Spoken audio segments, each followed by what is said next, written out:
What do you make of the USDA report, Tim? Well, we're going to be filing the appeal simply because I learned throughout the trial. When we were there, it was an 8-day long trial, and I represented myself pro se, but we caught not one or not two, but every one of their witnesses, every inspector, everybody they brought up onto the stand. We caught them in lie after lie after lie. So we automatically thought we would win.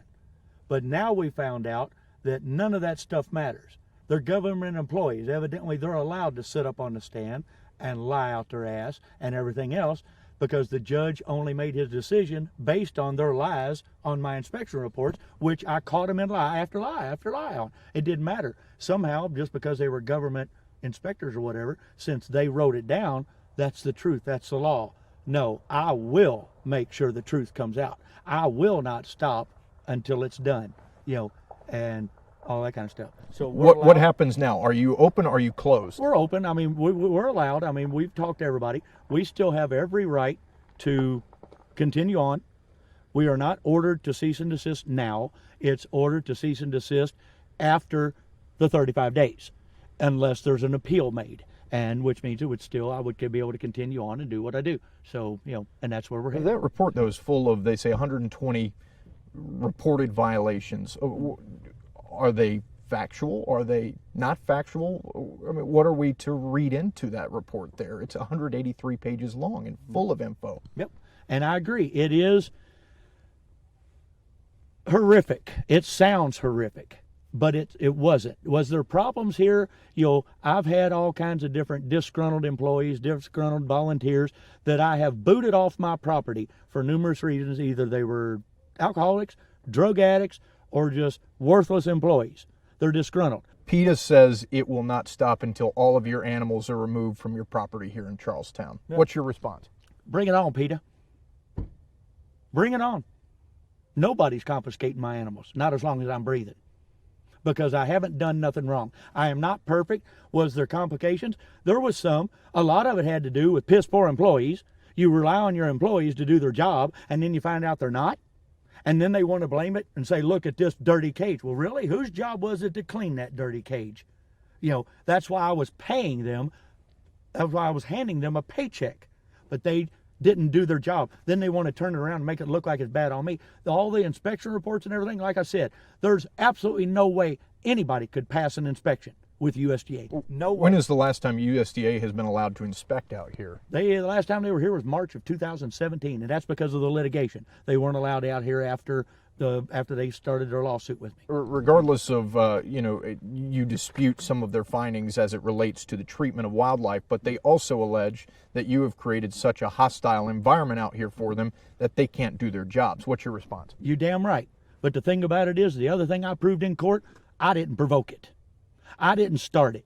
I had a perfect record for 14 years. Then all of a sudden, they stepped in and all hell broke loose and all kinds of crap. We didn't understand it. We tried everything we could do. We went from being wrote up, I think it was like an 18-page write-up in 2012 or whatever when I got this new inspector in, went from perfect compliance for damn near 14 years. I had a little write-up for like not having a shovel hung up or something years ago, but I'm talking anything animal related, nothing. And then all of a sudden I get an 18-page write-up for what? And it was because this inspector was trying to make a name for himself or something. And I couldn't understand half of the stuff he said. Nothing against him. He was from Colombia or something, and I couldn't understand it, especially when he would sit there and start getting hostile with me, trying to bully me and intimidate me. The one thing you'll learn in life, you never send a fucking bull into the china shop where a bull already goddamn lives. It's just that simple. You're going to butt heads. And when we did that, we butted heads. It was just that simple, so you don't do that, but it all started. Then it went, when I got rid of him, when I complained about him and I moved him out, we got a new inspector come in. Within no time, we had everything fixed. We were damn near to 100% compliant. I've got all the emails, all the text, everything to prove all that shit. Then all of a sudden, their superior started coming with them. My question is, this is a he said, you, versus a many people said. Why should we believe you? Why should the public keep coming to this roadside zoo, given all of the violations? Roadside zoo. That's a label that PETA regardless of what you want to call it. So PETA are terrorists. There, I didn't label them as that. You know who did? The United States fucking government. I didn't label them as that. They labeled me as a roadside. Regardless of the name calling and back and forth, why should people trust your organization to keep giving you their money to come see your animals? What could you tell them to ensure them that what you're doing here is above board? We try our best. We take care of our animals. We try our damnedest. Like I said, lack of employees, lack of qualified employees, not qualified to handle animals, qualified to work, period, is hard to find nowadays. Anybody that's out there that's an employer knows damn good well I'm telling 100% the truth on that. Employees are hard to find, ones that'll show up every day, do their job while they're there, and everything else. So that's hard to do. We do it. I invite anybody that wants to see it. I will give them access to the transcripts of 8 days in court. They can read all that crap. They can look at these inspection reports. I'll give them access to every bit of it. And I will show them where I specifically caught those inspectors in lie after lie after lie. So I invite them. That way they can see, am I perfect? No. Did I have problems? Yes, I did. But you know what USDA's job is supposed to be? It's supposed to be to come out here to help me be successful, to show me flaws in what I'm doing under my license and to help me correct them. You couldn't do that. Like I said, I don't give a damn who you are. You cannot do a USDA inspection and pass it if they don't want you to. Simply because there are no regulations. Every inspector that's ever set foot on my property does not go by the regulations. And I prove that in court over and over and over. I'm not regulated. I'm opinionated. There's a difference there. So every time one would come in and give me a different opinion, the only thing I ever asked them throughout all those years when they would tell me anything was out of compliance, could you show it to me in the book? I get a book issued to me every year for the last 20 some odd years. It's called the Animal Welfare Act Book of Regulations. Right, the blue book. It's there, the blue book. Right. It's there. If they can't show it to me in the book, who's right or wrong? If they say something's wrong and I ask them to show it to me in the book and they can't do it, then where are they getting their information if they didn't just pull it out of their own ass? It's just that simple. Let's say if what was decided today or whatever, yesterday, the day before, holds and your license is revoked, what happens to the animals back there? What will you do with the animals back there? I mean, I'll make sure my animals are taken care of one way or another. That is what I live for. A lot of people don't understand. Tim Stark does not receive a paycheck for what he does. So even if you're not making money, you'll make sure these animals are still... Damn right. One way or another, I will make sure these animals are taken care of. That is what I live for. That is what I donate 24/7, 365 days a year to these animals. I have since 1997. So I'm not a fly-by-night. If I was an animal abuser or this greedy bastard that they say that I am, really? Have I made money? You're damn right. I had an organization that was making millions until PETA and USDA, they joined forces. They joined together. PETA and USDA worked right there together, side by side. We seen it when we was in court. They're right there. PETA representative right there, sitting right behind USDA attorney's desk. They work together. So how the hell are you supposed to do anything when you have PETA with all the big money and their agenda is to shut people like me down and they're using USDA to do it so they can have those inspection reports, because that's what PETA's using in my damn PETA trial. They're using all my inspection reports. Well, hell, they don't want good inspection reports to beat me. So they either paid off the inspectors or they paid off USDA or whatever to falsify, and I proved that they falsified. I proved that they violated my rights over and over and over, and they expect me to be happy about it and not call them names or not stand up to them? Bullshit. I'm old school. I'm not going to tolerate it. And I mean, I hate to be that way, but I'm not going to tolerate it. I don't give a damn who they are. They're just inspectors. They're not law enforcement. They're nobody. They come on your property, and when they couldn't justify what they were saying, when I would ask them to show it to me, who's right or wrong there? You say that your property has not been inspected by the federal government for 2 years, more or less. You have an errand to run now, but when you get back, can you show us what's back there to prove that everything is above the table back there? Give me your card and let me get back with you on that one. Okay, I will do that. There's not mistreatment. There was, I don't know what the hell you'd call it. I wouldn't call it neglect. I would call, if I was going to call it anything, I would call it lack of work performance. from either the actual employees that were hired to do that. They were hired to keep that cage clean. They were hired to make sure the food and water bowls and this and that. That's what they were hired here for. Damn, somehow it was my fault that they didn't do their job. Really. Just because they're disgruntled. The volunteers that were here, like I said, I got rid of them. I can show you all 7 of them.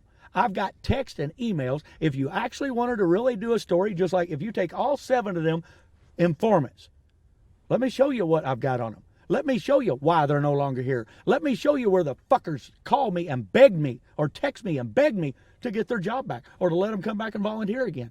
This or that. When is the last time an animal has died here at Animals Wildlife? die here all the time.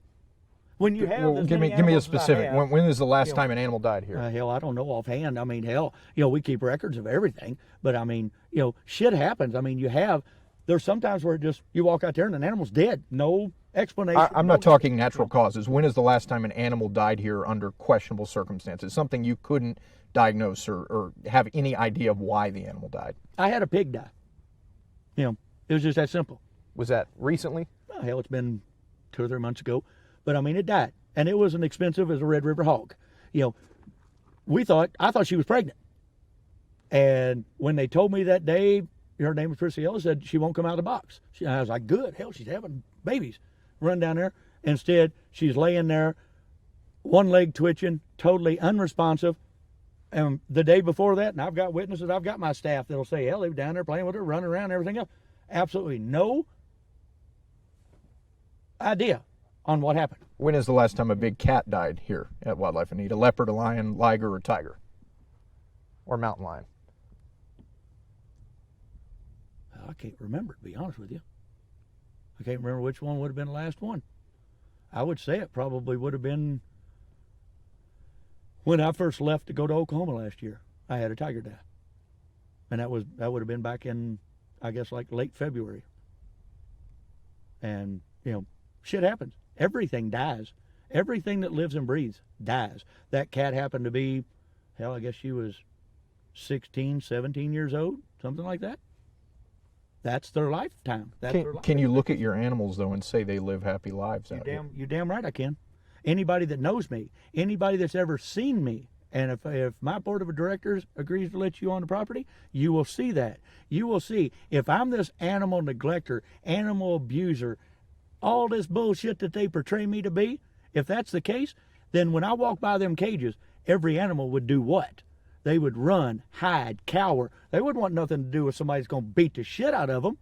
But no, instead, every lousy, stinking animal on this property runs to me. They come to me. I can walk in with them. I can handle them. I can do all that stuff. Yeah, I'll show you. If you're allowed on there, I will walk in a cage with 3 adult lions.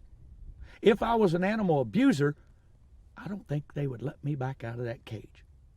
Animals remember. They never forget. So if you go in there and beat one, you think you're going to go in there again and that animal ain't going to beat the hell out of you, you better think twice.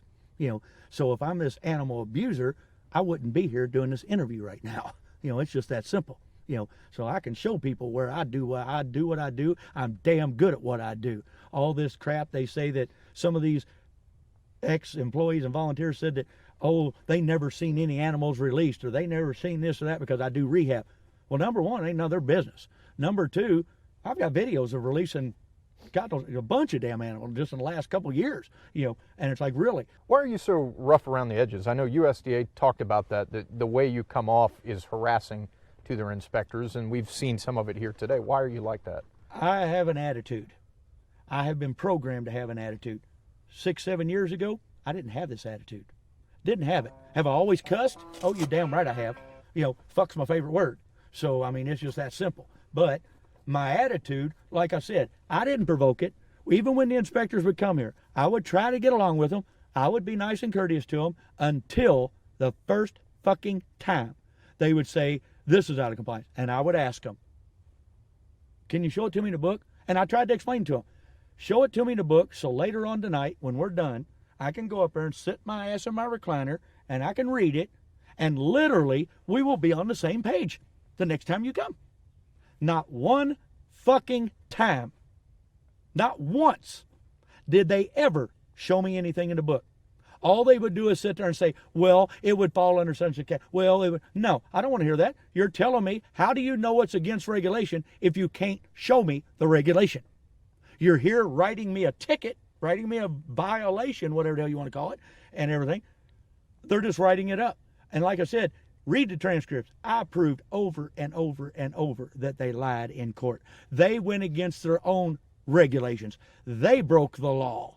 They did all kinds of shit trying to set me up, trying to get more information on me.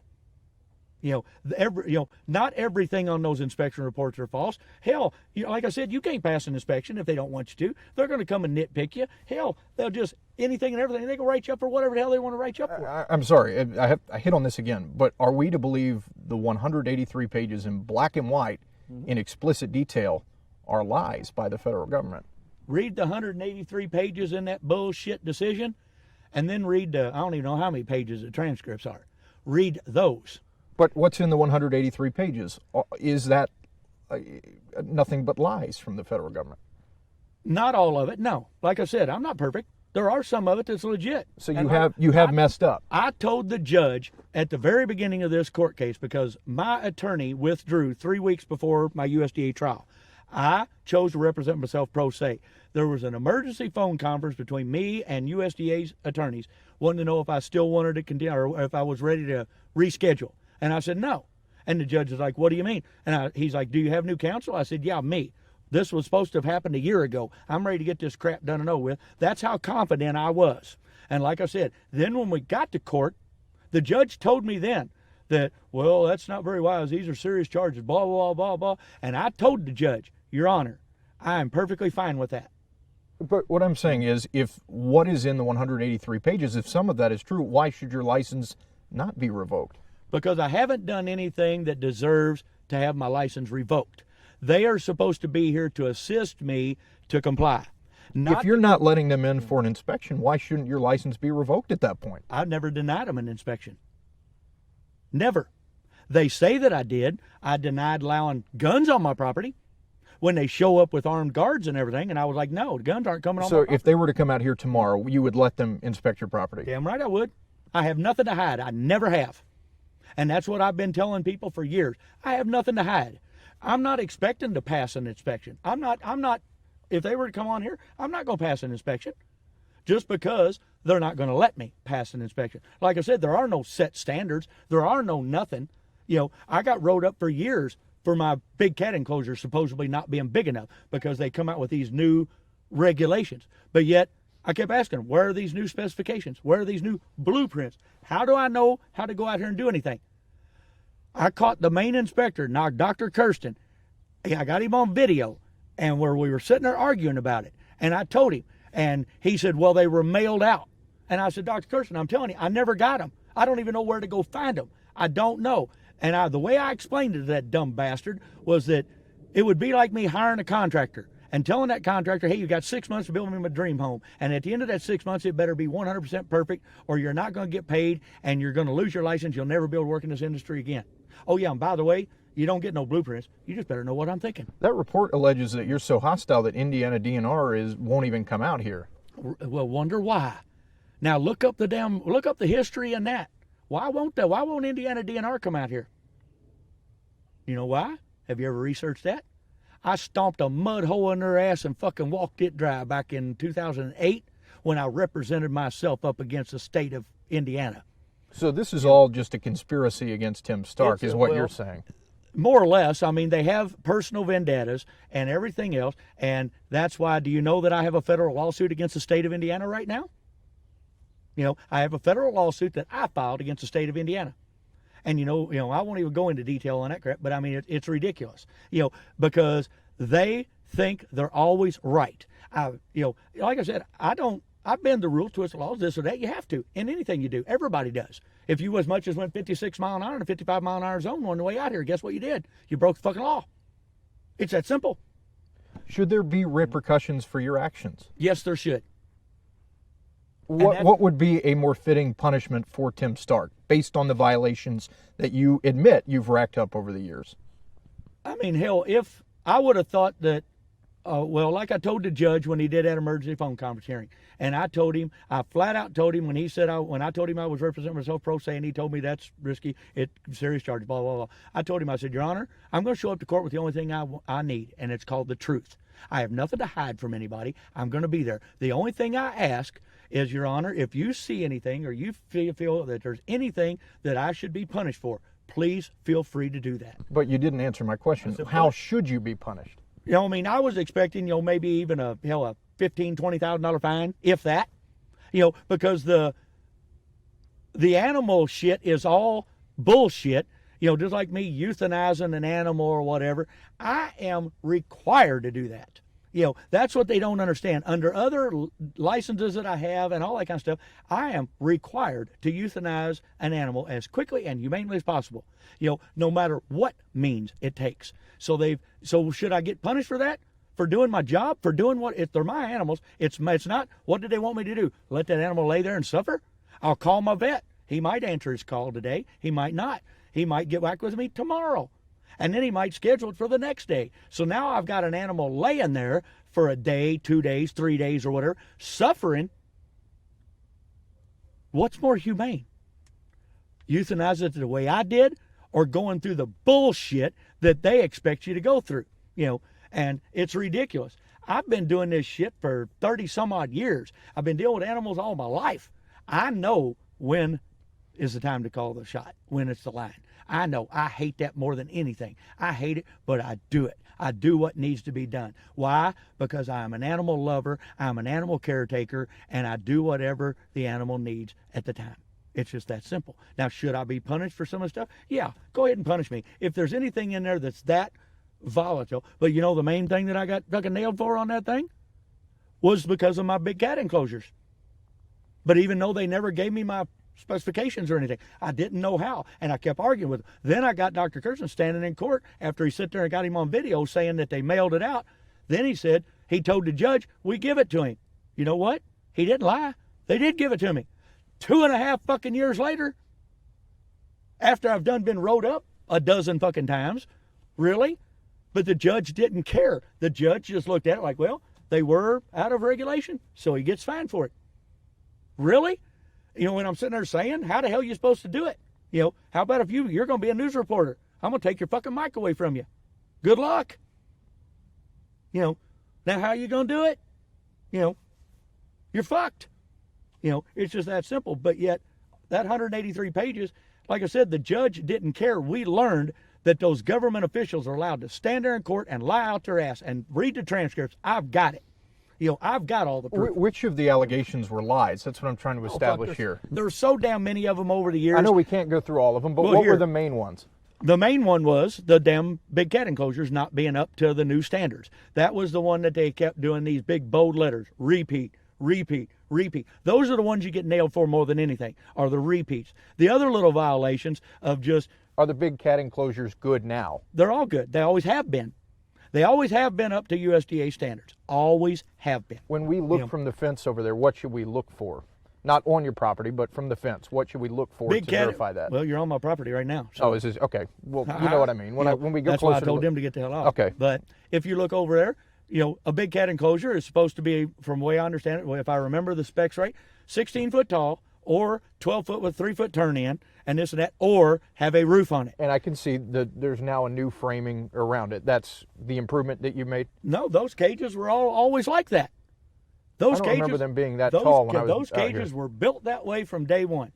I've got pictures of them all the way back when they were being constructed. But you have made changes to them, is what you're saying? I was compliant. Like I said, I went from like an 18-page write-up when Juana Rango, that inspector, wrote me up. Then when Anne Marie became my inspector, boom, boom, boom, boom. All of these write-ups just disappeared just like that. And like I said, I've got all the proof. I can show you the emails, the text messages, and all that kind of stuff. So really... Well, why not let them come inspect your property then and verify all of that? They can't come on here right now. They can't come and inspect me. But in the past, this isn't something that just happened today. This has been going on for 2 years. They've always came to inspect me. If the reason they ain't been here since March of 2017, they're not allowed on my property because of the litigation going on. They're not allowed here.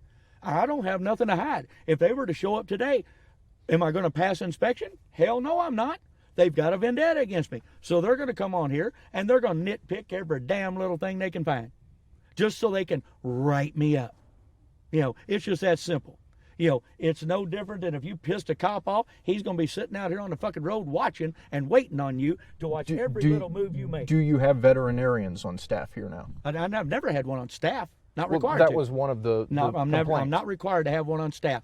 At no given time have I ever been required. It is not a USDA requirement. But one of the complaints that they hit you on is that veterinarians weren't checking out, let's say, the 2 young leopards who died mysteriously, that it was your decision, not a veterinarian's decision, diagnosing how they died. One of them just died. I'm not talking about those specifically, though. Do we have veterinarians coming out to the site now when the pig dies, the leopard dies, the tiger dies? Yep.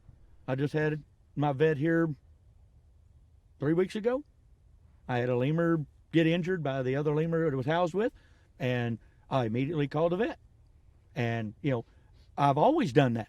If it's applicable, if it's there, like there's animals, like I said, if I know that animal is suffering and it's not going to pull through, I know when to call that shot. But you are not performing surgeries here. No, never have. You can say that you are not touching animals when they're hurt now to diagnose them or fix them, to heal them. Correct. I never have. Well, hold on. I do a certain amount. I'm a licensed rehabilitator. I am licensed to do that. I am licensed to perform certain, I guess not quote unquote medical procedures, but let's just say if I get a hawk brought in that has a broken wing, I am fully qualified on resetting that bone, doing a figure 8 wrap on it, wrapping it, and everything else. I do not need a vet to do that. I am qualified. In other words, I am an expert at what I do. I have been doing this for years. Are there shit behind the scenes that, like I said, was embarrassing? Yes. I had employees that were supposed to be taking care of it, and you go out there and all of a sudden it's like, what the hell? But let's take the pig, for instance. When the pig died, what happened when the pig died? Your most recent animal death here at Wildlife. There wasn't a whole lot to happen. We pulled her out of the pen. We brought her up, and I immediately tried to get her warm because, it was cold outside, and which pigs live in. That's no big deal. Sure. But her body temperature had went down, so the first thing you always want to do is try to get the body temperature up. So I immediately tried to put her on there, and I was getting ready to call my vet. The pig took its last breath. What do I need to call my vet for? I don't think my vet's that good that he's going to be able to bring an animal back from the dead. So the pig was buried at that point. Mm-hmm. Yep. That's right. And it's something, you're talking $10,000 hog. You think I wanted to watch her die? Like I said, I thought she was having babies. But do you know why the pig died? We have no clue. None Does whatsoever. that not bother you that you don't know why the pig died? Shit dies every day. Animals die every day. People die every day. Every day a person dies. Is there a 100%? Can a doctor give you a 100% reason why? No. Never. Never. All I know is I had a pig, died. Just that quick. There was no reaction time whatsoever. None. By the time we realized it, to the time we tried to get something done, getting ready to call the vet, dead. What do I want to do? The closest place that we found that does necropsies is 2.5 hours from here. That's a minimum of 5-hour round trip. Every necropsy we've ever had done on any animal, guess what the results come back at? Inconclusive. So why do I want to keep wasting my time and wasting my money for that? So you don't know if it was an environmental factor or an exhibit factor that killed the pig, or if it was natural causes, or if it was some internal disease or anything like that. Well, I mean, we keep everything vaccinated, we keep everything wormed, we keep everything up to date on any shots that they're supposed to have, any of that kind of crap. So sometimes it's just that time. But can you say 100% that your animal husbandry wasn't the cause of the pig's death? Really? What 100%? It's a serious question. How do you know that your husbandry did not kill the pig? Can you tell us that it did not kill the pig? It did not kill the pig. We took care of it. As far as what we provided, it's provided with everything it needed. Everything. 100%. 100%. Everything it needed to survive, everything that it needed to. I got another one down there. He's doing just fine. He was in the same damn pen with her. He's fine. So how's one fine and one's dead? If it was something environmentally or whatever. No, they would all die. if it had to do with the environment, if it had to do with a disease, that one would be dead too. So there's your 100%. There is no 100% on anything in life. You don't think that's a fair question? Well, it's a fair Because question. you never brought anyone in to verify. The question is fine, but the 100%, to guarantee 100%, no, I can't guarantee 100% on nothing. There are no guarantees. So you can't guarantee that it didn't die because of No, your husbandry. No, you can't guarantee it, but I can guarantee you that we provide it, the husbandry, the environment, everything it needs. And like I said, there's another one in the cage. If it had to do with something that we weren't providing it, or it got something because of where its living conditions or whatever, the other one would have it. So there's the proof that no, shit just happens. You know, does a parent, can a parent or a doctor guarantee you if a kid dies what caused it? No. Why didn't that kid get to live out to be 103 like fucking Kirk Douglas? But if a kid dies in foster care, shouldn't the government have questions about why the kid died? Well, they're always going to have questions. There's always going to be questions, you know, but what questions do they want? You're talking an animal, for one, you know, that, number two, don't have rights. Animals don't have rights. You know, it's just that simple. We as people have used them throughout time. It's not that any animal should ever be abused or neglected or any of that kind of stuff, but if you're trying, as long as you are trying, and because I can't call somebody in Florida that raises this kind of animal. I can't call somebody in Michigan that raises this kind of animal and say, how do you do this? Why? Because their environment's different. Their humidity levels are different. Their temperatures, you know how it is here in this area. Fuck, it was 70 degrees the other day. Now we're all standing here in jackets freezing our ass off. You know, so you just have to do it. I hate to say it, but it's trial and error, and a lot of it. But you try your damnedest. You try to fucking find out. You try to do your research. You try to do all that. When an animal dies, like I said, are you supposed to just stop and run 5+ hours to get a necropsy that you have absolutely no faith in? Because they've always come back inconclusive. Not just 1 out of 10, every lousy, stinking necropsy we've ever had done on any kind of animal comes back inconclusive, which tells me, what's the point? They don't know what they're looking at. Sure. These are exotic animals. For these places that do these necropsies, they have no clue what they're looking at because they don't handle that shit. They don't do that. They're used to doing a cow or a pig or a llama or a dog or a cat, not a damn monkey or a damn, you know, even like my hogs. They're different than your normal hogs. So they still would not know what they're looking at. They're from another country. They may have other stuff that you don't know of. They may have other, you know. This is a philosophical question, but do animals feel, in your opinion? Oh, you damn right they do. Feel every damn thing, not only physically, but mentally and emotionally. They feel every bit of it. That's why I said, you want to see me in action with these animals? They remember. They know. If you were an animal abuser and beat the piss out of that animal, you take a big cat, beat that sumbitch one time, see what happens. See if that animal ever forgets it. They will not do it. They will always remember. And guess what that big cat's also going to do? Going to wait for his moment to shine. But guess what? I turn 55 years old tomorrow. I'm still alive. Which means evidently I haven't pissed off any of them enough to take me out. Instead, they all come running to the fence. They love their daddy. Like I said, all those disgruntled fuckers out there, all those haters, those are the jealous people. Like I said, sit down with me. You want a real story? You want to take it and get your Nobel Peace Prize? I've got it. And I got it on all kinds of shit. If you wanted to actually follow it and actually do a true story, you would be amazed at what I've got. All the damn information I've got, all the lies that I've got. You know, they stirred up this shit like I told all of them. Fucking with the wrong goddamn person. I know we've used up our 1 minute a long time ago, but my final question, I know you probably don't have an exact number, but how many animals have died here, let's say, over the past 3 years? I have no clue. Dozens, hundreds? I have no clue. Could you wager a guess? Nope. Is it more than a dozen? I ain't going to answer. Here, well, we probably got another damn news reporter coming in. You know, but you can't say. You know, I'm not going to answer. It's nobody's business. You know, I answer to the governing agency, and that is it.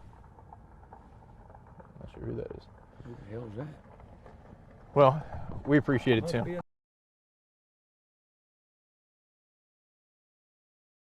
So, the Attorney General has filed a lawsuit against you. That's what we hear. What do you make of that lawsuit? I haven't looked at it. I haven't seen it. And my attorneys advised me to, not say nothing on the record that, might come back to haunt me or whatever. All I can do is I can stand by my ground and say, we're unaware from what I've been told, they're basing it on litigation that's not even done yet with the USDA. So they're basing their findings on that. And I mean, other than that, I don't understand what it is. So until I get to review it all, see it all, and my attorney gets to go through it and dissect it and everything, we don't know what's going on. We do know it's all pushed. It's the agenda of the haters and stuff like that, the whistleblowers and everything. That's where it all started. Attorney General will vouch for that. I've been nonprofit organization since 1999. We've had absolutely no problems, no discrepancies, no nothing in all those years, in 20 years or whatever, 21 years.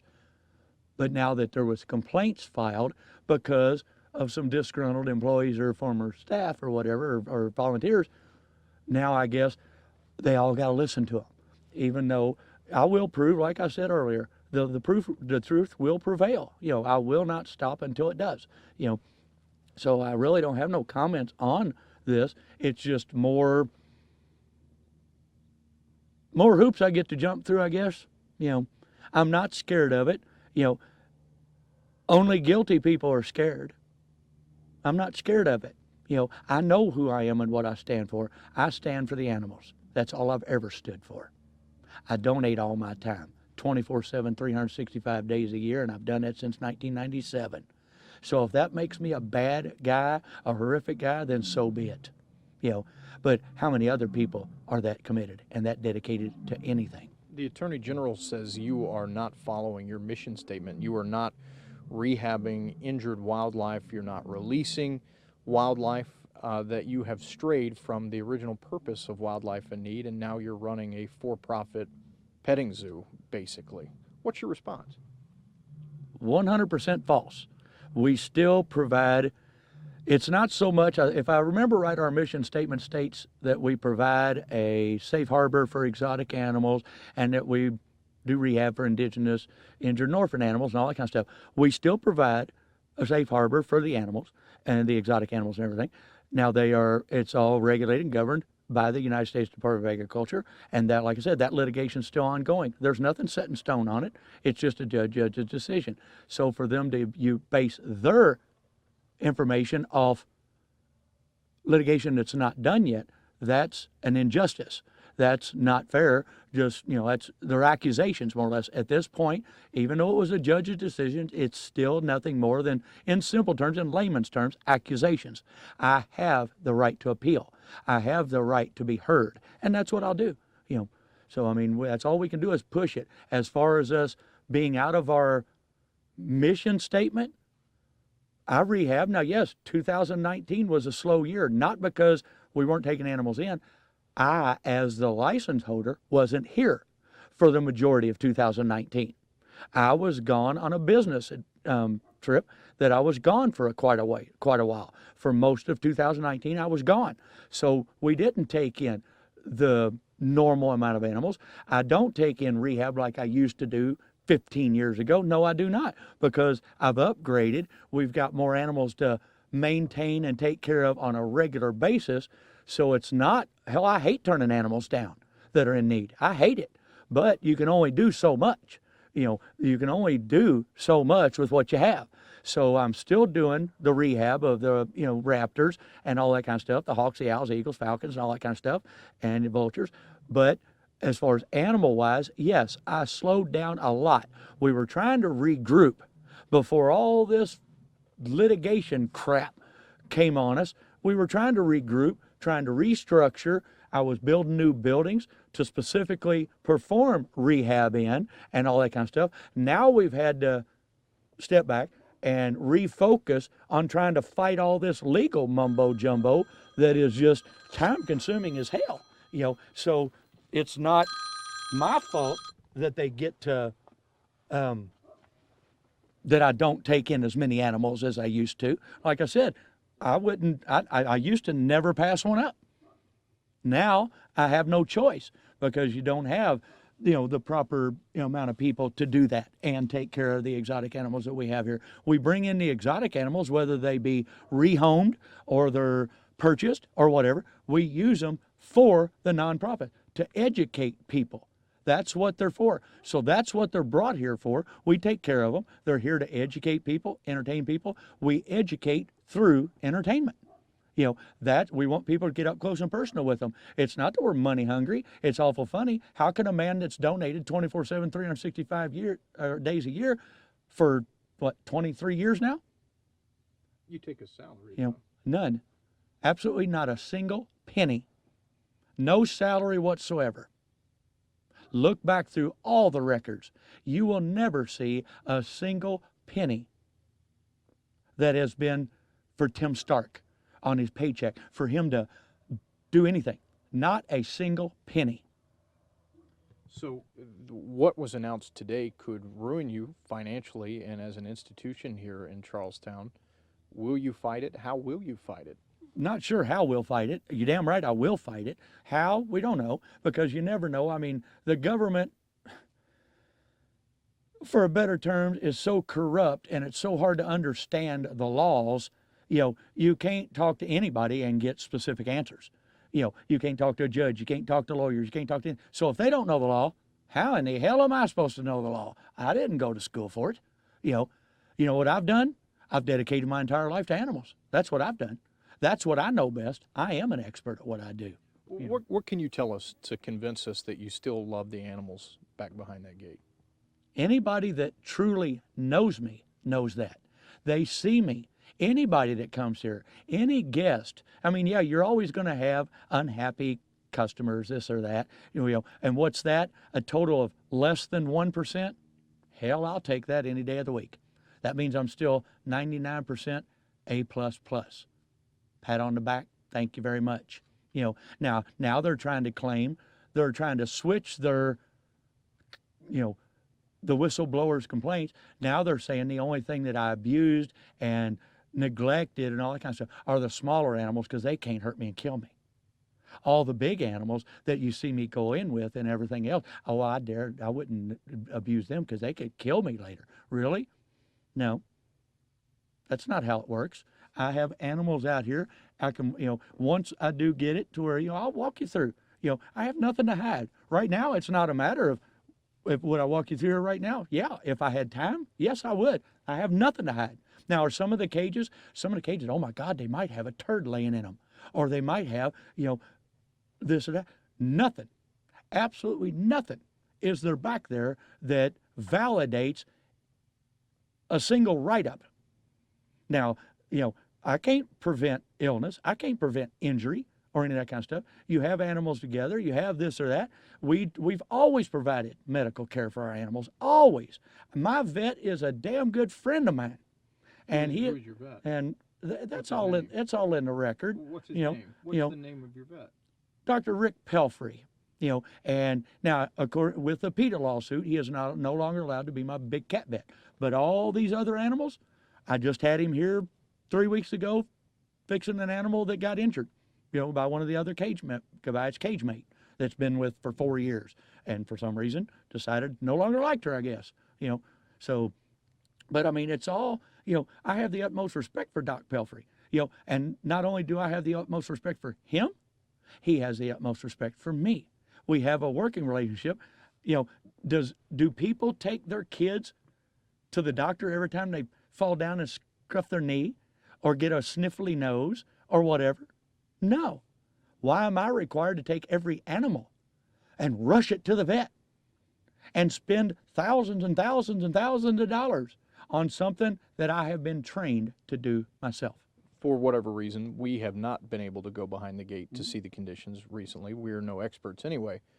When the state comes, if the state comes this week, will you let them go behind the gate? Well, if you read, from the way I understand, I mean, oh yeah, I won't deny them. I never have denied. They say that I have.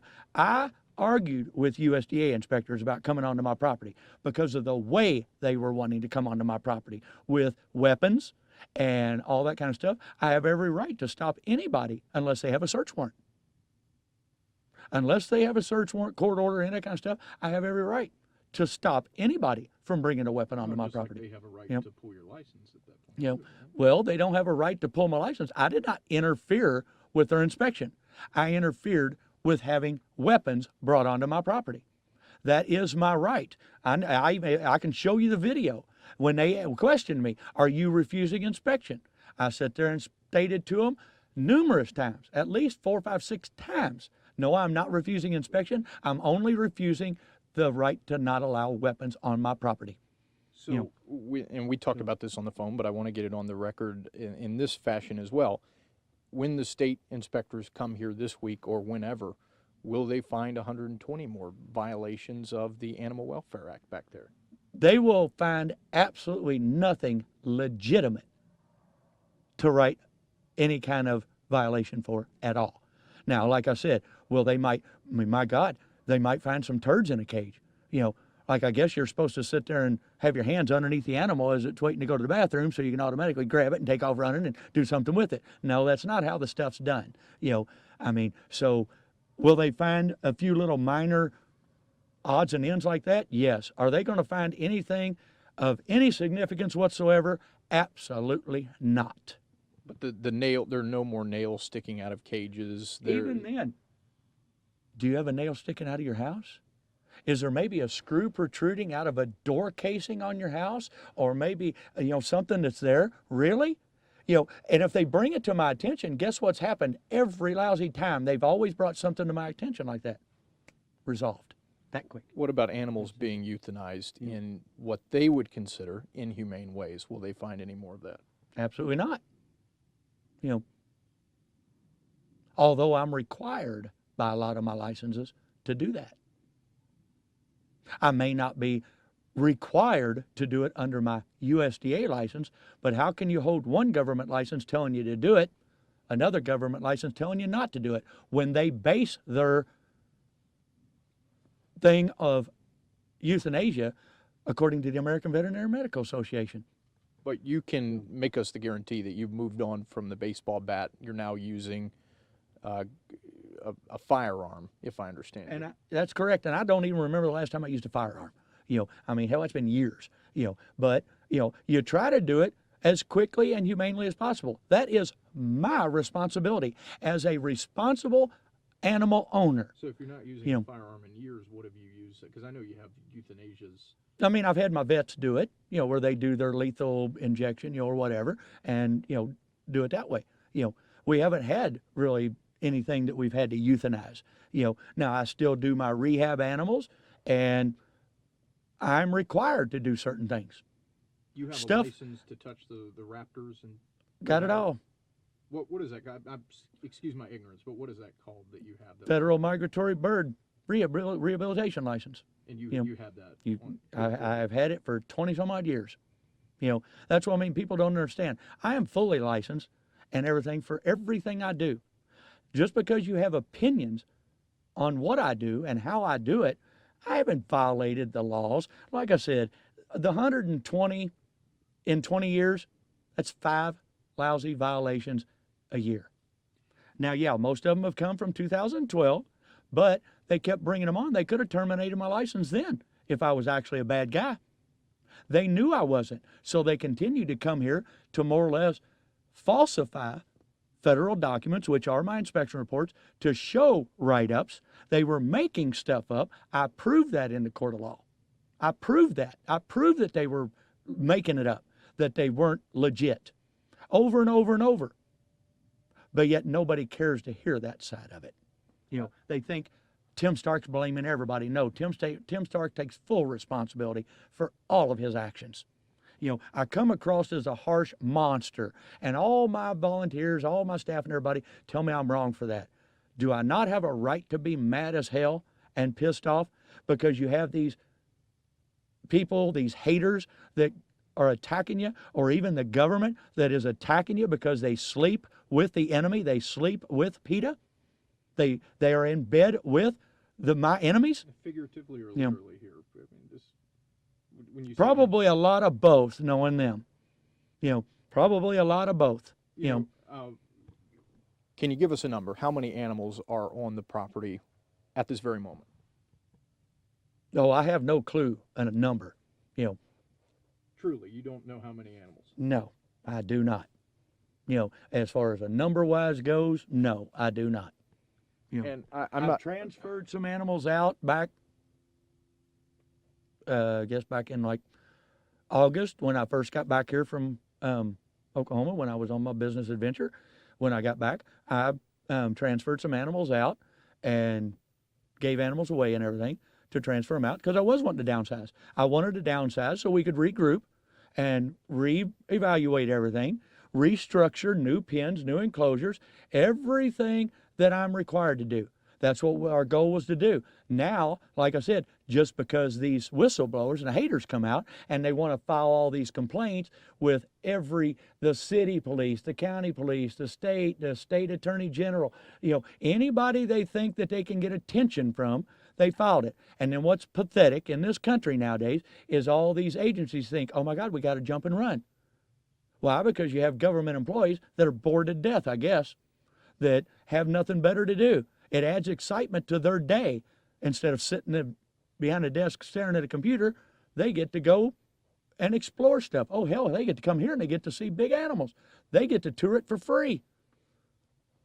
See how that works? You think this is not my first rodeo. I know how they work. You think they're out here to enjoy the zoo and not to keep you in check?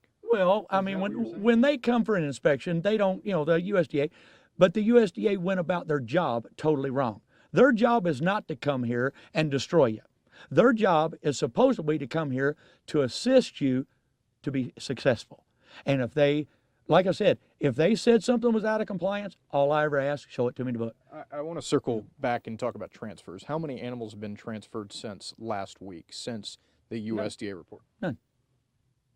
How many animals will be transferred in the coming weeks? None. There are a lot of animal, and I'm not talking about PETA. There are a lot of animal advocates and others out there who worry that because of what is mounted against you right now, that animals will disappear and we won't know what happens to some of the animals here on property. What do you say in response to that? I carry a full inventory at all times. Then why can't you give us a number of animals? Because I haven't looked at the number. Can you look at the number tonight and give us a number? I mean, it's still, the number's there, whether or not it's going to be 100% accurate, because, well, hold on, I can't remember if I had anything born. How about a rough number? Yeah. Can you give us a rough number? I would say it's roughly, hell, I would say maybe 100, 100. between 100, 120 maybe, something like that. I mean, if I had to guess, you know, so I mean, it's kind of hard to sit there because normally we don't even base it on like a number, you know, oh, we sit down and count, you know, it's based in categories of like tigers, lions, you know, this or that. So our inventory is based on that, and it's just a running inventory that I have to supply my governing agency, the USDA.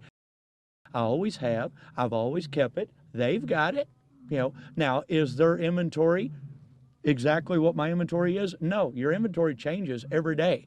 Whether you get an animal that dies or you get an animal that you purchased or one that's born or whatever, your inventory changes all the time. So there is no guaranteed number on exactly how many animals there are. But I have nothing to hide from anybody. They, you know, like I said, I'm looking forward. In all reality, if they're going to come for an inspection, I'm looking forward to it because I look forward to, you know, clearing my name. You know, I have nothing to hide. If they were to show up right now, if the law was to show up, I will grant them access. You know, I'm not going to grant PETA. I'm not going to grant any animal rights activists. No. But I will provide the law with access and show them I am legit. You can guarantee us that no harm or abuse will, you know, that these animals will not suffer any abuse or harm while we're in this waiting pattern right now as this lawsuit proceeds from the Attorney General. Well, let me reword that for you, big boy. I will guarantee you, me or none of my people are going to cause any harm or any of that. They're the ones causing the harm to the very animals that they supposedly say they're trying to How so? take care How of. so? Because they're taking away all of what is necessary to provide for these animals. What does that mean? I mean, financially, you don't have the resources right now? Well, I mean, you have to have income. What business don't? When you don't have the revenue coming in, it's kind of hard to, and especially we're in a different situation. We're not in a retail store where if you don't have the inventory or if you don't have the income coming in, you just relinquish your inventory and bye-bye. Here we have lives at stake. So they're the ones choosing to take away. All of these animals would have big, huge, beautiful enclosures. Had we not been wrapped up in all this legal crap for the last 5 years or whatever, and all of these legal fees and all that kind of stuff, and then destroy our business to where we're no longer allowed to conduct our business to provide for the revenue, which what it takes to take care of these animals. So am I the one doing them harm, or are they the ones doing them harm? Some of these complaints were that the animals were being kept in little enclosures. They are. Some of them are in little enclosures right now. Why? It's their winter enclosures. I hate to be the parent. It's February, it's winter. Some of these animals can't take the cold weather. I can't afford to build, barns that are 3 acres in size and heated and all that kind of stuff. Can't afford it. So we put them in smaller cages, smaller enclosures, pull them in. We get as big enclosures as we can possibly do and show them, here, you want to walk real quick? I'll even give you a real quick tour. With the financial difficulties you're facing, wouldn't it be prudent to just be transparent and let everyone know, here's how many animals I have, here's where they're staying, And we will, but I don't answer to people. I answer to the governing agencies. They are the only ones that deserve. The governing agencies would beg to differ, and they did in the USDA report, saying that you were not cooperative and were abusive to them. What would make them believe that something has changed all of a sudden today? It hasn't changed. It's been that way all along. Like I said, just because there's lying inspectors and all that kind of stuff, that don't mean I'm guilty. Was there charges there that is legit? Yes. But are the majority of those charges that are on there bogus? Yes, and I proved it over and over and over. But yet they won't allow that to be out there. Because here, watch. You know the story of the damn leopard? Did I tell you that the other day? About the leopard that, was shot back here? Mm-mm. See, you've bound to have heard of the story, right? The one leopard that I beat with the ball bat, blah, blah, blah, blah, blah, that I euthanized with the ball bat. There's a difference between euthanizing versus beating. But there was a leopard shot back there, way back over past the woods over there, that was in the same year. They automatically pointed a finger at me. We knew they were going to, that it was my leopard, had to have got out, blah, blah, blah, blah, blah. But guess what they did? They got my paperwork showing where the 2 leopards that I had brought in, where they came from. They took that dead leopard and they went to the guy that I got my leopards from and they conducted DNA samples. Guess what? I can't prove that it came back negative, but I can promise you it never come back positive, or they would have come after me. It wasn't your leopard, though. Wasn't my leopard. Where could it have come from? I have animals dropped off out here at the gate all the time. A leopard from Africa? Well, I have tigers from or lions from Africa and tigers from Asia and all that kind of stuff. See, the way, yes, the way I have tried, we've had exotic animals dropped off at the gate. A tiger or a lion? A big cat? Well, not a big cat, no. Maybe Not like that we, a primate or something. not that we know of, no. But what you got to understand is you have to think of this in a logical fashion. I have had wild indigenous animals. We come in here and all of a sudden there's a box or a carrier or something sitting there at my gate.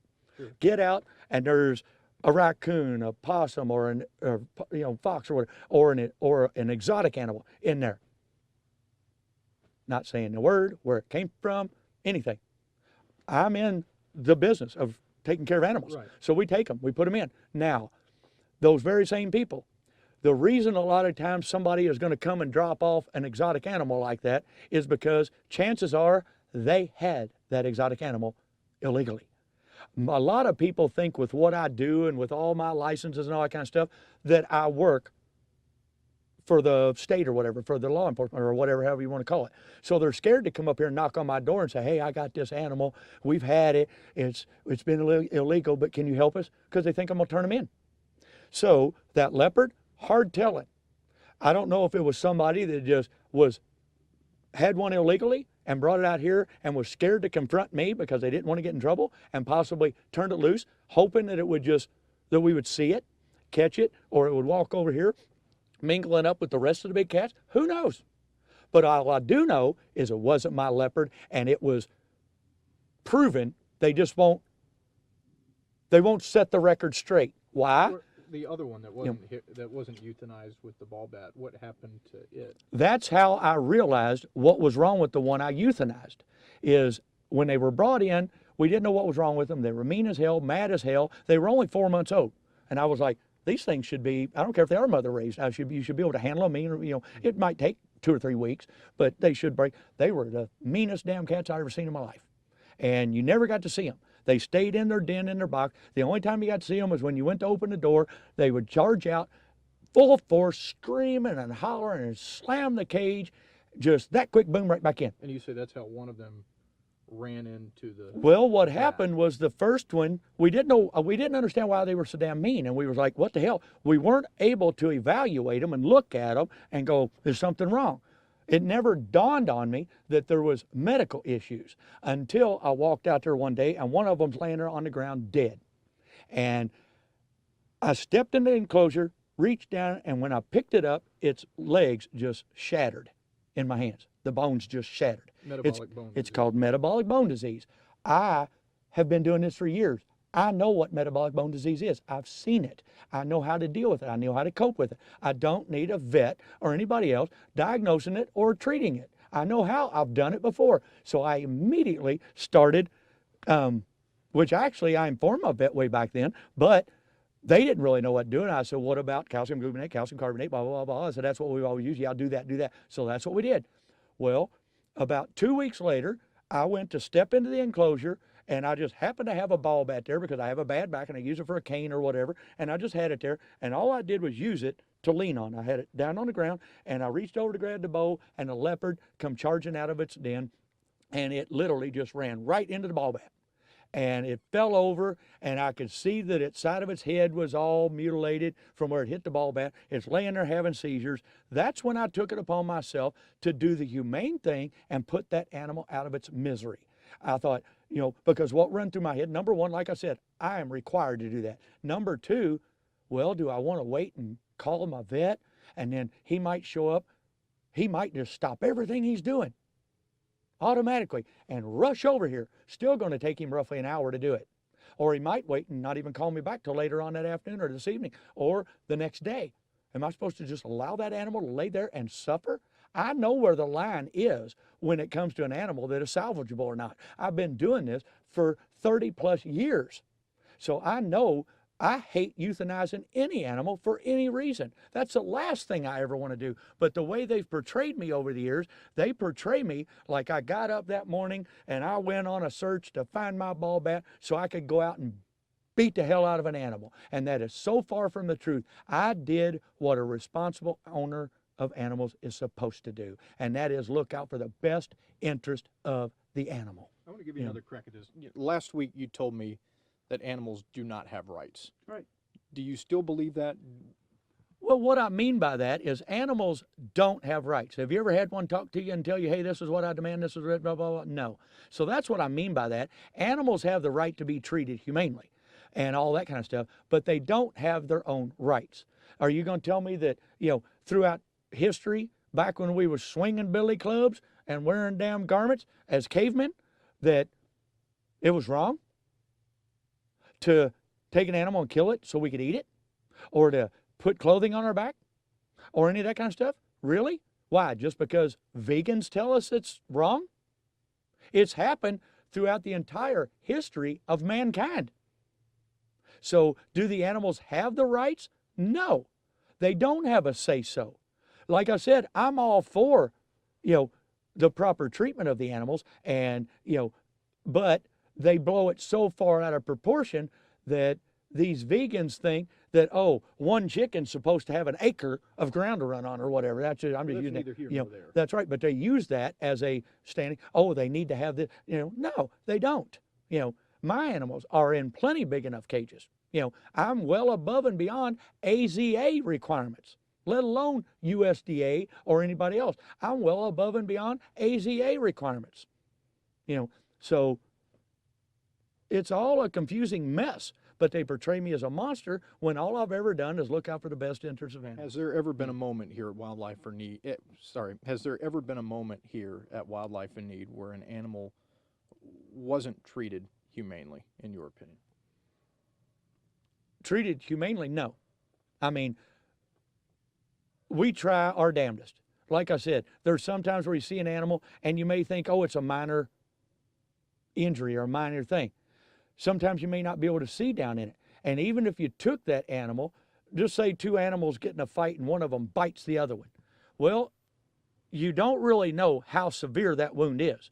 And even if you take it to a vet, the last thing you ever want to do is sedate an exotic animal because there's no known science to it. So anytime you sedate one, you may not get it back. So right there, 50-50 chance. Is that humane? So we evaluate it. Hell, you might go out there the next day or even an hour later, that same animal will be laying there dead. And you're like, oh, I guess the wound was worse than it showed. You don't have no control over that. And like I said, I'm not required to have a veterinarian on staff, but yet that's what they're trying to say. Well, let me rephrase. Has there ever been a time here at Wildlife in Need that you can remember where an animal was intentionally... I'll still sell you the phone. Has there ever been a time here at Wildlife in Need where, in your opinion, an animal was intentionally mistreated? Not to my recollection. Not that I can know of, or not that I can think of. I mean, no. I mean, I discipline animals. Yes, I do. What does that mean? There's times where, there's a difference between discipline and training. I'm all for, positive reward training. But discipline, I'm dealing with animals, a lot of these animals that are going to get big enough to kill me in a split second. So, in no way, shape, I've never hurt one. I have never caused any kind of permanent injury to any animal. I discipline, whether it's smacking them on the nose, smacking them on the butt or whatever, you do the discipline. I don't live in this fairy tale land where you think you're supposed to give everything a timeout. Because if you give a lion or a tiger or a bear a timeout, all you're teaching it is that it's in charge. When it gets bigger, it's going to show you just how in charge it is.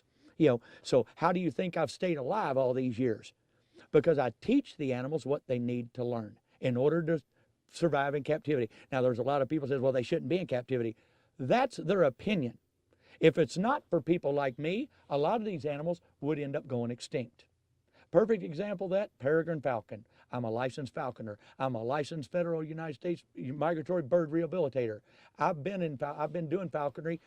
I've been licensed for about the last 12, 14 years, but I've been doing it since I was like 12 years old under supervision of somebody else. And back in the 70s, when they were put on the damn endangered species list, it was because of all the stuff. Peregrine falcon was on the verge of being extinct, period. It took us falconers that had them to unite, come together, get them together, breed, and now they're flourishing everywhere because of people like me. Not because of these so-called sanctuary people that their goal is to have it extinct. There are people out there who say what you have is, sorry, you need to adjust the color. We're almost done. There are people out there who say what you run is not a sanctuary. To those people, you say what? Well, when we first turned nonprofit, I guess that's what changed some of our stuff years ago is our verbiage. When we first become nonprofit back in August of 1999, our mission statement, or whatever the hell it's called, I don't even know what it's called, but it states on there that we were a sanctuary. Well, we were fine with that. But then a few years later, these so-called sanctuaries that are nothing but hypocrites, they come out with their so-called true definition of what a sanctuary is. And it was everything against what I believe in. Breeding, having, loving, all that. They're supposedly against all that. So that's when I told our board, our directors way to hell back then, no longer will we be considered a sanctuary. That's when I switched the word from sanctuary to refuge. We are a exotic animal refuge, that gives them a place to be. And like I said, where am I out of my scope or whatever it's called of being nonprofit? Am I not educating people? Am I not, bringing them in here to show them for conservation purposes, for private ownership purposes, and everything else? We are doing that. Do I not rehab animals? Like I said, 2019 may have been slow, 2018, and I imagine I haven't done a lot. There was probably like 2016, 2017. We've got videos where I released dozens of raccoons, fox, all kinds of stuff. When was the You know, last time though? That was probably in like, I guess it was either 2016 or 2017. that an where- animal has been released. No. That's what I'm asking. When was the last- No. I mean, just not that quantity. Where I would, like that year, just say I took in a total of 50 different animals, birds, whatever. Where since then, I've only took in 20. So the numbers have decreased simply because we were trying to reestablish ourselves and reboot so we could start doing it again full blown. I miss the rehab. I love taking care of injured and orphaned animals. I want them put back out there in the wild where they belong. I want them to have that second chance at life and all that kind of stuff. But we had to downgrade because of all the legal stuff. I couldn't afford to bring in more people to put them on payroll and everything else to take care of that. That's where we were going. Can you remember the last day? I'm not asking for a specific day per se, but can you remember the last time that an animal was released from your care? Oh, that would have been right there in December sometime. Like I said, I only took in less than a handful of raptors that year. That But was a hawk. it was a hawk, an owl, whatever. I mean, I'd have to look at my damn records to actually see. But were they released? Yes. And out of like 5 raptors, I think 3 of them were released. The other 2 or 3 or whatever it was, either died or whatever. So I mean, that's what happens. So, but do I still do it? There's no number. There's nothing under being a 501c3 or nothing under the state of Indiana or the federal guidelines that state, hey, you have to do this amount of animals or your license is not legit. There's nothing on there stating that. I've always kept it legit. I take pride in doing that. I love rehabbing the animals. So to sit there and just because somebody like one of my whistleblowers that lives 8.5, 9 hours from here, oh, she might not ever been here to see a release. Oh my God. I guess she was supposed to drive 8.5, 9 hours just so she could watch an animal be released. Can you survive without nonprofit status? Oh, I'll survive. I will survive.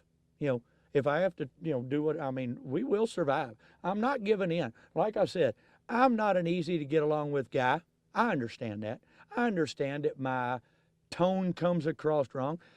I'm not making excuses in any way, shape, or form. I have tinnitus real bad. As you see, I got hearing aids on, and I just started wearing these hearing aids about 2 months ago. The tinnitus is screaming in your ears. I have to talk loud. I have to talk in order to hear. What about the profanity though? The profanity is I'm aggravated. And I always joked around and said that the profanity, that's just the way I talk. Does that make me a bad person? Really? Because every hypocrite that's out there that says that, if you've used it as much as one time, you're just as guilty as me. So really, bunch of hypocrites. That's all they are. So just because I use profanity, I only, and I don't direct my profanity to anybody until they piss me off. Just like a USDA inspector where they refused to acknowledge and prove to me what they were saying was wrong. They didn't give me the chance to see it. They would not show me. How did they know what the regulation was when they couldn't show me the regulation? Sure. I want to finish on this. Has because of what you perceive as a witch hunt against you. Oh, sure. Has attendance taken a hit here at Wildlife in Need? Oh, I mean, we're having problems right now, but we'll get through it. I mean, one way or another, we'll get through it. I mean, this ain't the first time that we've had these kind of issues come down. And I mean, with the USDA, it's been going on for years. With PETA, it's been going on for years. I'm looking forward to a closure. I'm looking forward to the end. And I will not stop until the truth has prevailed. As long as they come down and let all the truth be known and the truth be seen, and if they still feel that I'm wrong, then so be it. But at least give me the free right as an American citizen to have a fair trial and be heard. With the financial strain, though, you touched on this earlier.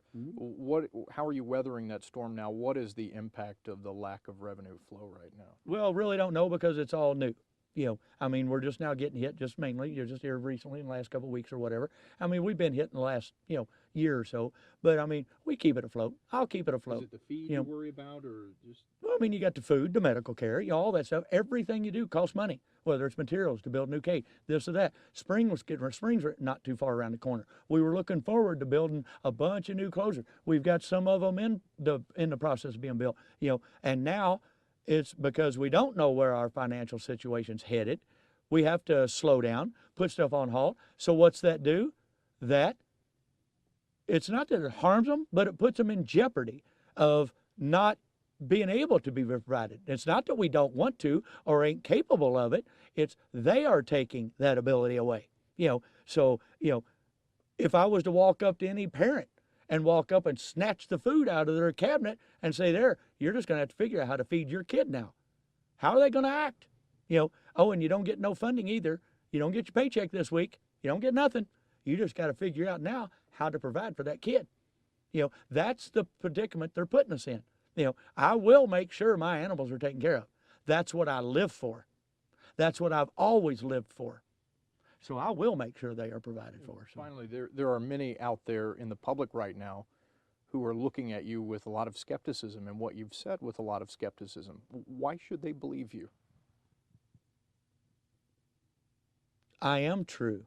I take full responsibilities for my actions.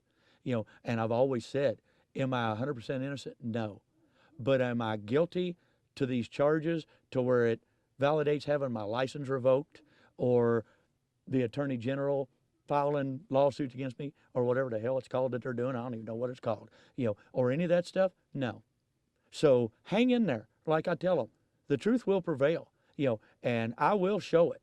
And they're all more than welcome to figure out, I don't know how to do it, but get all the transcripts from the USDA trial. Get all of it. Read it. See for yourself instead of going off of what, just because they are government officials, does that mean if a police officer pulls you over and says you're speeding that you're automatically guilty? Just because that officer has the ability to write it on a form? No. You have your day in court. And I did, and I proved that they lied, but it still didn't matter. That's what the appeal process is for. So we will be heard. And 100% you will appeal. 100%. Okay. Make sure. We will appeal because I have to provide for my animals. I have to take care of them. I have to protect them. I have to protect them from these so-called hypocrites that say they're looking out for the best interest of it when they're nothing more than just a bunch of damn whistleblowing, people that have pathetic lives. The heat on you today versus last week is much more intense, yet you seem almost calmer. Why is that? Well, it hits you hard. And I mean, when you first get hit with this crap and you think, what the hell, really, again? And you're going through this crap when you know damn good well, deep down in your heart, that you have done nothing to justify this. Just because you piss some people off, because you got, disgruntled employees or volunteers, and now all this crap comes down. Really? It's aggravating. And it's been going on for years and years and years. How would anybody else like it?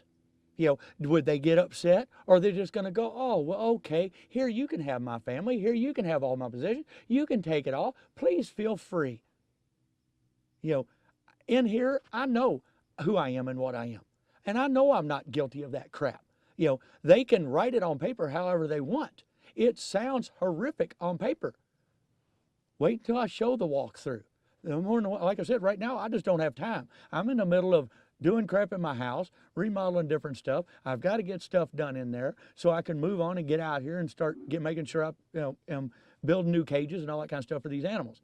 I've just got back from Oklahoma in August. I'm trying to regroup and trying to get my life put back in order.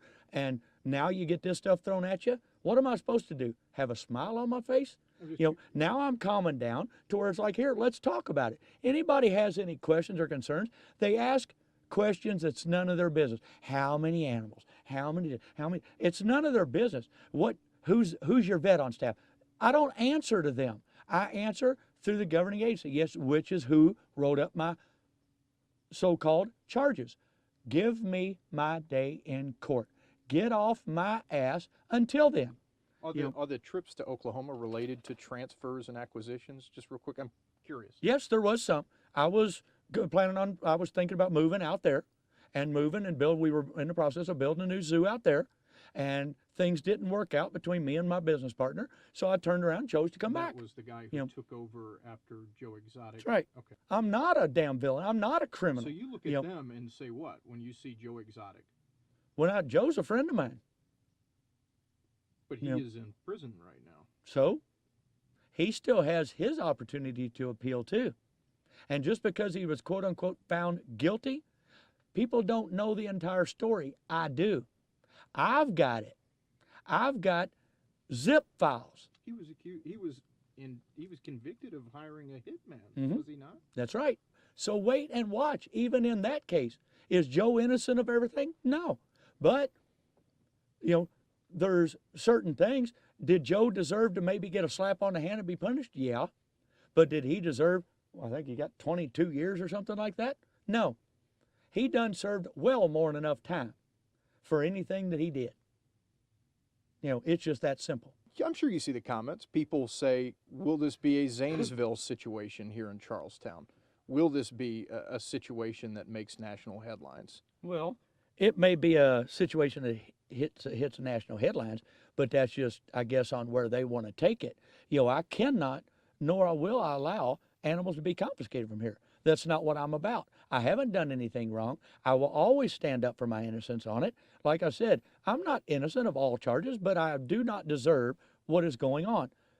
So I will stand my ground. Am I going to start shooting animals or turning animals loose? No. I love these animals more than life itself. So I am willing to stand up and stand my ground for that, for these animals. What does that mean? What is your definition of let's say the state of Indiana does come to take your animals. What will you do? What does that mean, stand your ground? I'm just going to have to stand here and one way or another fight the battle. How? We'll have to wait and see how it turns out. The state might see that and think it's a threat. It's not a threat. I'm just not going to allow them to go behind closed doors and sit down and go, yep, he's guilty, and come here. Like I said, give me my days in court. Give me my proper, due process of appeals and everything else. And at the end of the final game, then judge me. Not before or during, but after. That's all I ask for people. Give me the chance. Don't sit there and run your mouth about stuff you have no clue about. So if they go through this process of appeal and they still decide to pull your license, if the Attorney General is successful with his lawsuit, at that point you will roll down the red carpet and say, take my animals. Oh, I'll never say take my animals. Never. But wouldn't that be due process at that point? No, because number one, I paid big money for these animals. Most of these animals that are here. I paid for it. Are they going to pay me for my animals? No, they're going to steal them. And then they're going to think they're going to send them to these so-called reputable sanctuaries, which are the scamtuaries, to do nothing more than exploit those same animals for their money. So I cannot, that would be like me standing and supporting PETA. Ain't going to happen. So that kind of brings us back to what we were talking about before. How can you guarantee us that you won't try to move some of these animals that still have value to you at this point in the interim? I haven't so far. And I've been under a preliminary injunction through PETA lawsuit for, 2 years now. Haven't moved a single damn thing. So, I'm not here to break the law. Hell, I'm way too pretty for prison. So, I'm not here to break the law. I've always tried to get along with them. I've tried to comply with them. Everything else. They're the ones that started, harassing me, bullying me, coming on here thinking they're inspectors. They're not law enforcement. They were inspectors. If they had a question, ask a question, we move on. If I have a question, answer the question, we move on. That's what it's supposed to be about, working together for the same mutual goal. But no, their goal was step in, shut me down, try to take it all away from me. And am I supposed to just lay down and be okay with that? No, I stood my ground. Since when is standing your ground unethical? Since when is that against the American way? I guess it is nowadays, but not in my day. I was taught to stand your ground. I was taught you believe in something, you fight for it. And that's what I'm willing to do. I'm not making any threats to anybody in any way, shape, or form. I never have. I've never told these people that I'm going to shoot my animals. I mean, hell, everybody gets heated moments. If somebody pisses you off, I'll kill that son of a bitch. You're going to hear those heated moments. But I've never threatened to kill my animals or any of that kind of stuff. I have said, what would they do if that's what I did? But I've never threatened. I love these animals to death. They are my family. That'd be like shooting my own damn kid or shooting, whatever. I'm not going to do that. But I will stand my ground to protect these animals. I will not allow them to go to a reputable sanctuary because that would be like me supporting that sanctuary. It's not going to happen. If those sanctuaries actually even come close to conducting their business the way they say they do, then it might be one thing, but they're not. They sit there and say nobody should do this, this, this, and this, then they turn around and do the very damn thing, same thing. So am I supposed to support that? No. I can take you to sanctuaries and show you how disgusting, decrepit, way the hell under any USDA guidelines are. I can take you to all kinds of different sanctuaries. Some of them are good-looking places. Most of them aren't. They're just hypocrites. They're the losers and the failures in the industry. And then they started scamming people to get free money. I run a nonprofit organization. You don't see me damn begging for donations. Even going through this hardship of, I think we did have at one time a Google or whatever the hell it's called, a GoFundMe page. But I do not stand out there in my shows or anything and beg for donations. I'm a businessman and we operate a business. That's how we fund this place. We run a nonprofit organization that brings in funding to fund it. I don't sit there and beg for donations. If somebody wants to donate, they do. If they don't, they don't. But I'm not going to sit here and base my income for these animals solely off scamming people, making them think one thing and doing another. No, I show them what I do. I bring them in here and give them an experience of a lifetime. That makes me a bad guy. And like I said, it'll all be shown. Like I said, there's nothing on this property that I'm ashamed of in any way, shape, or form. Nothing. I'm ashamed of a lot of my former employees and former volunteers. That's what I'm ashamed of. That they were here. Now they want to try to, just because they're all butt sore, they want to try to pass the buck over on me and make me look like a bad guy. Just because they're angry.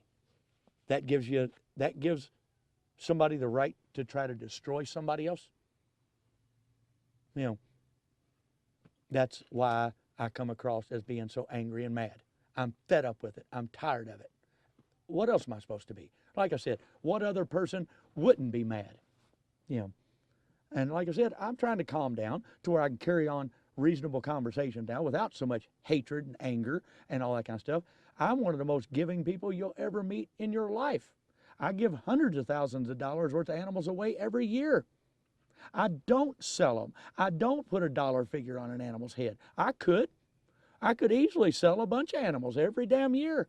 But instead, I donate them to people and places where I think they're going to do good, that they're going to do educational programs, or they're going to support the private ownership of these animals. And that's because that's what I believe in. Sometimes it turns out, sometimes it don't. Are all my placements perfect? No. Are all foster parents' placements perfect? No. So what's the difference? But they won't leave me alone about it. They feel like they have to try to damn destroy me, So. Well, I think that's a good place to end it. Yep, I'm starving. Hungry. We appreciate it.